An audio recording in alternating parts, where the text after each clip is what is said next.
Still life drawing. एक परिचय।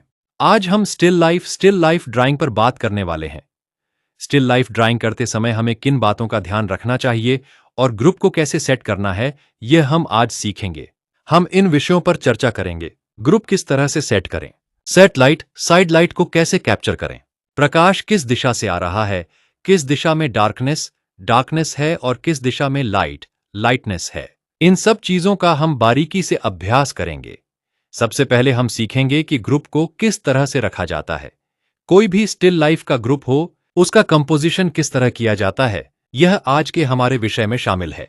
हम पहले ग्रुप को सेट करना सीखेंगे, फिर उसका ऑब्जर्वेशन करेंगे कि लाइट किस दिशा से आ रही है। उसके बाद उसी ऑब्जर्वेशन के आधार पर हम अपनी ड्राइंग बनाएंगे और उसमें रंग भरेंगे। तो चलिए आज देखते हैं स्टिल लाइफ का प्रेजेंटेशन किस तरह से किया जाता है। आप इसे जरूर देखें। सबसे पहले हम एक आधार तैयार करेंगे। अब हम इन वस्तुओं को एक एक करके सेट करना शुरू करते हैं। देखिए, मैंने यहां एक बाल्टी रखी है जो पूरे कंपोजिशन को एक ऊंचाई देती है। सबसे पहले हम एक आधार तैयार करेंगे। अब हम इन वस्तुओं को एक एक करके सेट करना शुरू करते हैं। देखिए, मैंने यहां एक बाल्टी रखी है जो पूरे कंपोजिशन को एक ऊंचाई देती है।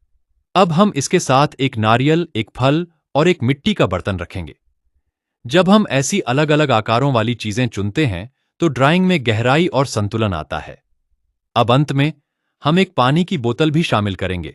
हमारा स्टिल लाइफ सेटअप अब तैयार है।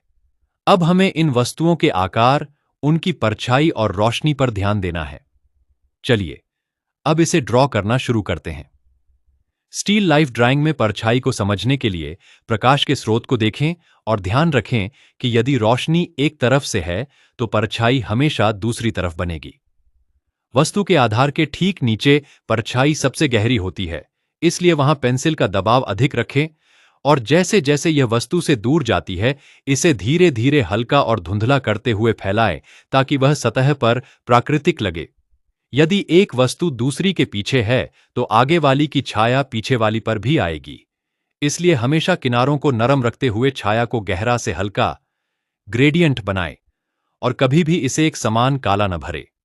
सबसे पहले हल्के हाथों से आकारों, शेप्स की रूपरेखा तैयार करें। बाल्टी, बोतल, बर्तन और फल के लिए सही अनुपात, प्रोपोर्शंस का ध्यान रखें। एक बार आउटलाइन पूरी हो जाए तो विवरण पर ध्यान दें, जैसे नारियल की बनावट और वस्तुओं का आपस में संतुलन। ध्यान रहे, हल्की लाइनों से शुरुआत करना ही एक अच्छी ड्राइंग की कुंजी है। तो चलिए अब अपनी पेंसिल उठाइए और इसे ड्रॉ करना शुरू करते हैं। एक शिक्षक के तौर पर मेरा मानना है कि कला केवल एक चित्र बनाना नहीं, बल्कि वस्तुओं को गहराई से देखने की प्रक्रिया है। अपनी आज की इस स्टिल लाइफ को देखिए, जहां हमने एक बाल्टी, बोतल, मटका और फलों को एक कंपोजिशन में पिरोया है। इस पहली ड्राइंग में देखिए कि कैसे हल्के स्ट्रोक से हमने पूरे ढांचे का आधार तैयार किया है।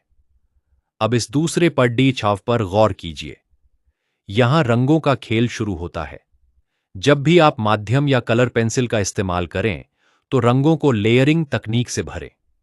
मटके के भूरेपन से लेकर बाल्टी के नीले शेड्स तक हर रंग में एक मध्यम टोन होनी चाहिए। याद रखें, रंगों को कभी भी सपाट न भरें। ब्रश या पेंसिल को वस्तु के घुमाव के साथ चलाएं और आखिर में इस अंतिम चित्र पर अपनी पूरी दृष्टि डालिए। यहां रोशनी, हाइलाइट और छाया, शैडो का तालमेल ही असली जादू पैदा कर रहा है। ध्यान दें कि कैसे छाया को हमने मटके के पास गहरा और दूर जाते हुए हल्का रखा है। कपड़े की सिलवटें और नारियल की खुरदरी बनावट, ये छोटी छोटी बारीकियां ही ड्राइंग को 3D लुक देती हैं। मेरे प्यारे छात्रों, ड्राइंग धैर्य का दूसरा नाम है। अवलोकन करें, रंगों को सही दिशा में मिलाएं और अभ्यास करते रहें। आपकी कला ही आपकी सबसे बड़ी पहचान है। चलिए अब आप अपनी शीट पर इसे उतारने की शुरुआत करें। प्रश्न 1, स्टिल लाइफ का मुख्य उद्देश्य क्या है? उत्तर, निर्जीव वस्तुओं को कला के माध्यम से जीवंत बनाना। प्रश्न 2, स्टिल लाइफ बनाते समय किन 3 बातों का ध्यान रखें? उत्तर, सही कंपोजिशन, प्रकाश का स्रोत और परछाइयों का संतुलन। प्रश्न 3, ड्राइंग में गहराई, डेप्थ कैसे लाएं?